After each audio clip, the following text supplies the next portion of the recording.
Hai semuanya. Jadi kita lagi on the way ke Kuningan City. Kita mau ngasih tahu tentang apa nih ke kalian untuk hari ini? Kita mau kasih tahu tentang cara pembuatan visa waiver ke Jepang. Visa waiver Jepang. Visa waiver apa sih, Han? Visa waiver itu jadi kayak program bebas visa bersyarat lah.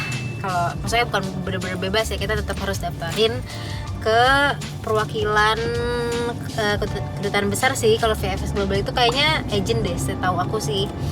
Nah, kita harus daftarin dulu, ngajuin paspor, e-paspor kita ya, harus pakai e-paspor, nggak bisa pakai paspor biasa. Jadi persyaratan utamanya adalah e-paspor dulu, paspor elektronik dulu. Habis itu kalian yang di Jakarta bisa langsung ke VFS Global, itu ada di Kuningan City. Nah, kalau misalkan di luar Jakarta, setahu aku sih bisa ke Konsulat Jenderal deh. Tapi itu bisa cari-cari lagi deh.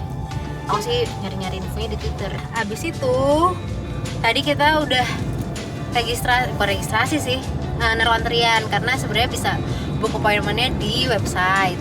Cuma karena kita mepet, maksudnya dapetnya tuh tanggal 18 November. Sedangkan kita rencana ke Jepangnya itu tanggal 29 November. Jadi kita memutuskan untuk walk-in. Nah, ternyata sampai sana walk-in jam 9 pagi. Aku disuruh balik lagi karena dapat nomor antriannya baru udah ke 41.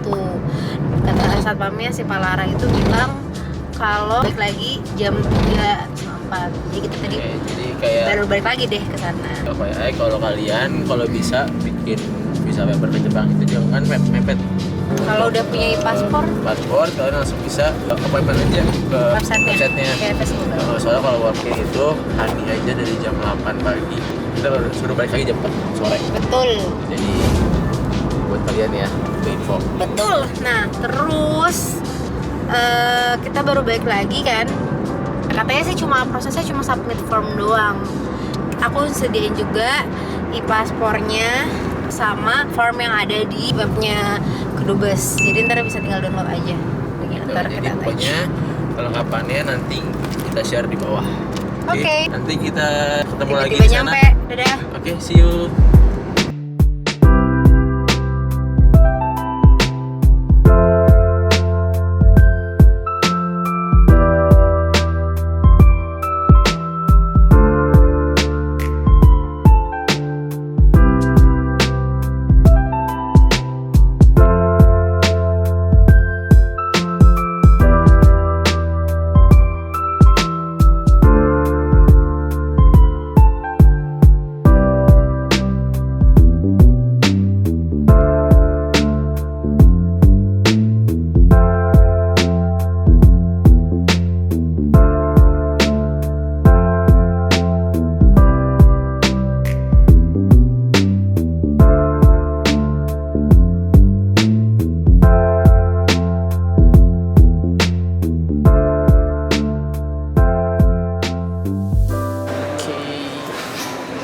Sekarang jam 4.45. Ternyata ya masih ada antrian lagi lah. Terus kayaknya kita kloter terakhir. Jadi kayak abis kita mungkin udah gak ada lagi. Dan tadi sih enaknya kayak kita disebutin kalau nama kita udah pasti masuk walaupun jam 5 itu gitu. Kita antrian ke 41, katanya terakhirnya 45. Jadi kita masih masuk. Jadi kita tunggu aja sampai mereka dipanggil. Pokoknya sistemnya itu dia nunggu sampai dipanggil. Ya pasti sih harus aktif aja ya, kayak harus bener-bener denger.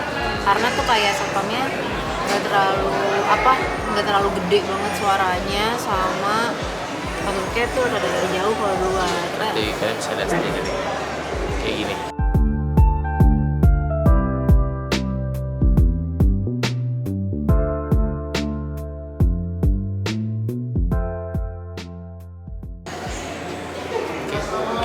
Nanti kita ketemu lagi abis selesai. Mudah-mudahan kita di save dan lancar ya pokoknya.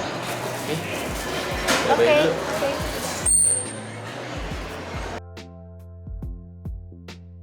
Hai. Jadinya kita sorry nih baru sempat videoin lagi setelah kita udah dapat visanya. Jadi kita kemarin udah dapat visa waiver akhirnya ya. Akhirnya kita dapat visa waiver. Jadi kemarin setelah kita ngurus nunggu 5 hari akhirnya keluar juga. Nah 5 hari kerja. Jadi kesimpulan yang kita dapat ya, kalau visa waiver itu apa dan gimana cara dapetinnya. Kesimpulannya adalah kalau visa waiver itu adalah apaan? Jadi visa waiver itu adalah program visa bebas bersyarat untuk WNI dengan e-paspor gitu. Jadi kita harus pakai e-paspor kita dulu, kita submit e-paspornya. Nah, submitnya itu dengan formnya itu ada di website kedubesnya Jepang. Jadi visa waiver itu yang kata tadi benar ya. Jadi kayak sebenarnya bukan dibilang bebas visa juga, cuman tetap kita harus submit ke dia data diri kita dan ada e-paspor. Nah itu cara pertamanya, jadinya kalian harusnya e-paspor satu. Terus yang kedua, kalian download kayak form gitu untuk ngisi data diri kalian, itu ada di Kedubes. Nanti kalian bisa cek link di bawah. Nanti kita attach linknya. Jadi nanti yang ketiga, kalian daftarin ke namanya adalah VFS Global. Itu kayak jadi agent dia kayak gitu. agent yang ditunjuk sama Kedubes. Karena dulu tuh emang bisa di Kedubesnya. Aku kan sebenarnya udah pernah submit visa waiver ini juga ya sebelumnya. Nah itu dulu ke Kedubes. Sekarang kayaknya setelah pandemi ini diubah semua ke VFS Global ini. Jadi ke VFS Global, letaknya di Kuningan City. Itu agent resminya dari Kedubes. Terus nanti kalian cari aja ke lantai berapa untuk ke visa Jepang.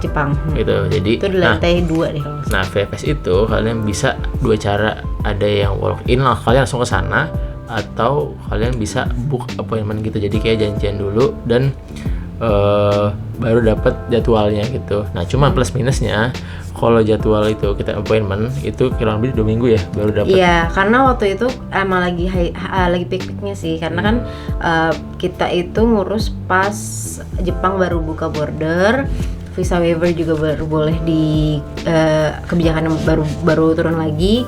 Jadi emang waktu itu peak-peaknya, sehingga kita pas mau appointment kayaknya nggak cukup deh waktu 2 minggu. Dan gambling nggak tahu dapetnya kapan, jadi mendingan langsung aku coba walk in. Yes. Ternyata bisa walk in. Tapi minusnya adalah nih Hani datang ke sana, terus kita setengah 9 ya, setengah 9 ke sana, itu disuruh balik lagi jam 4 sore. Jadi kayak kalian kalau lebih siang dari itu kayak mungkin dilempar ke besoknya atau mungkin nggak dapet. Iya, jadi benar. kalian harus lebih pagi lagi datang. Iya. Cuma sebenarnya emang di sana ini sih solutif banget sih. Misalkan kayak solutif dan komunikatif banget. Jadi kalau misalnya kita ke sana, jadi kita tahu nih kayak datang jam 4, kita masih dapat antrian segala macam. Kalau misalkan emang nggak dapat, atau misalkan kayak udah di nomor antrian ke sekian misalkan, itu ntar masih harus tanya dulu sama Pak security di sana. Gimana nih kalau misalkan emang nggak bisa dapat, mungkin besoknya. Jadi waktu itu kalau nggak salah aku jam 10 balik lagi tuh udah nggak bisa. Supaya kalian nggak bisa kalau walk in ke sana, harus datang lebih pagi lagi. Gitu. Dan di sana setelah kita dari 4 sore kita balik lagi, akhirnya kayak disuruh nunggu tuh baru jam 5:30 ya baru dipanggil lagi. Jam 5:30 baru dipanggil lagi, masuk ke dalam. Jadi kayak mungkin 5:65 lah mungkin. Kita sana masuk, dan di sana di dalam itu kita di interview gitu kayak. Dan kalian sebenarnya itu kemarin itu nggak bisa diwakilin ya sebenarnya, bisa diwakilkan, cuman kayak syaratnya itu harus yang benar-benar valid gitu. Harus bawa kartu keluarga karena atau kita bawa akte nikah kalau kita suami istri. Gitu. Karena kita kan waktu itu belum ada kartu keluarga gitu. Jadi kita pakai langsung. Untungnya gue datang juga di sana, jadinya gue langsung ikut juga masuk ke dalam. Jadi kalian kalau ke sana, kalau bisa jangan diwakilkan ya. Kalau misalkan diwakilkan, kalian cantumin kartu keluarga juga. Dan masuk ke sana itu, kalian itu dia interview gitu biasa sih kayak. Iya, di interview biasa. Kayak sebenarnya bukan interview gimana banget sih, kayak validasi doang sih, kayak biasa aja gitu. Kayak, dan sebenarnya di sana prosesnya benar-benar bukan kayak proses kayak wawancara di Kedubes gitu, nggak juga, karena ya pada dasarnya kan ini visa waiver ya, jadi dia nggak ini sih, bukan yang kayak syaratnya bukan wawancara gitu, emang proses wawancaranya nggak ada di Dubes, dan emang udah ya kayak kita kalau kayak Singapura aja gitu, udah nggak ada ini. Kayak validasi biasa, terus habis itu kalian kayak disuruh bayar administrasinya sekitar berapa? 122.000 satu orang, satu Oke, paspor. Berarti kita 240 ribuan ya untuk dua Buat orang berdua. kemarin. Habis itu udah daftar, kita ngantri yang bayar, baru kita disuruh nunggu 5 hari dan akhirnya di email sama mereka. Di email dikabarin, aku di email, terus ntar di sana, jadi dia baru bisa ngambil tuh jam 1 deh. 1 apa jam 2 ya, aku lupa. Jam 1 lagi ya. Jam 1. Dan ada kayak dan beda nih antara antrian yang Ambil daftar sama yang ngambil gitu. paspor. Nah, aku ngantri itu dari jam 1, 12.30. Baru dapetnya jam 1 ya sayang. Tapi Itu berarti kan maksudnya itu udah rame banget orang ngantri. Jadi emang kayak spare waktu aja. Kalau misalkan emang kalian bisa lebih pagi mungkin lebih enak. Cuma ya kurang lebih ya paling ngambil prosesnya setengah jam sih. jadi gitu. Gitu. Nah, Rame kemarin gue juga nggak bisa ikut karena gue lagi ada kerjaan. Jadi dan Hani bawa kartu nikah, buku nikah. Akte nikah. Buku nikah kita gitu.